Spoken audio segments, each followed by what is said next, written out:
Well, one of the training sessions has just been completed, and Steve Burns, you've still got a couple more to go, but the important thing is no injuries picked up over the weekend. No, that's a big bonus, because there's been so many rearranged league games recently. That was a bit of a worry for us, especially with there being hardly any rain. The pitches are so hard, but fair play to these lads. They're so fit and they've come through, and they've trained ever so hard again tonight, and especially as most of them have played games last night with their clubs. So really pleased that we look as if we're going to have a full house. So what are you doing with them at the moment, set pieces and stuff like that? Because there's no point in training them, because if they're not fit now, they're not going to be fit for Saturday. No, but we keep going on sharpness. Tonight we've worked on sharpness of finishing. So we've been playing a couple of little games with 2 games on the go all the time, and the emphasis has been on good, quick movement, playing on as minimum number of touches as possible, and basically looking to create chances and score goals. It's a great workout because they do have to be creative.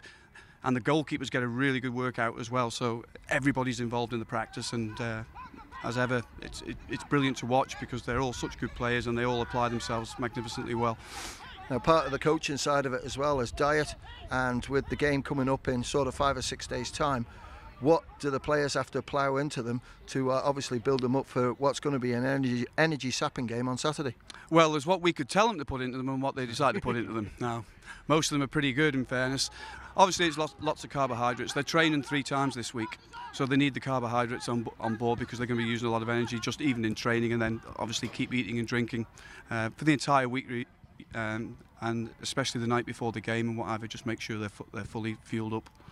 Kevin Manning, the manager. Kevin, after the semi-final, which we won 2-0, you went away to watch Jersey the week after. What did you take from what you saw there? Well, as you'd expect at this stage of the game, the final, they're a good outfit.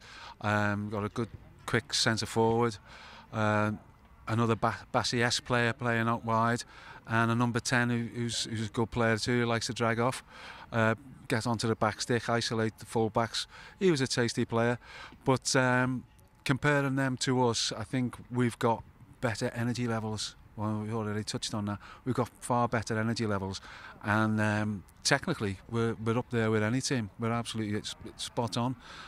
So without getting overconfident, I'm quietly pleased with what I've seen, and I think they're beatable, and the lads have to perform on the day. We've had a few glitches on the early start in the games, so we've got to put that to bed, and we've got to get in their faces very early.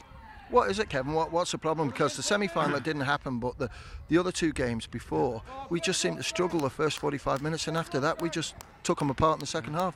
I don't know whether, and they're experienced lads, I don't know whether it's the nerves getting to them or the communication's not quite right. You know, I mean, Steve will shout for Great Britain and we'll shout, you know, giving the lads encouragement and giving them information.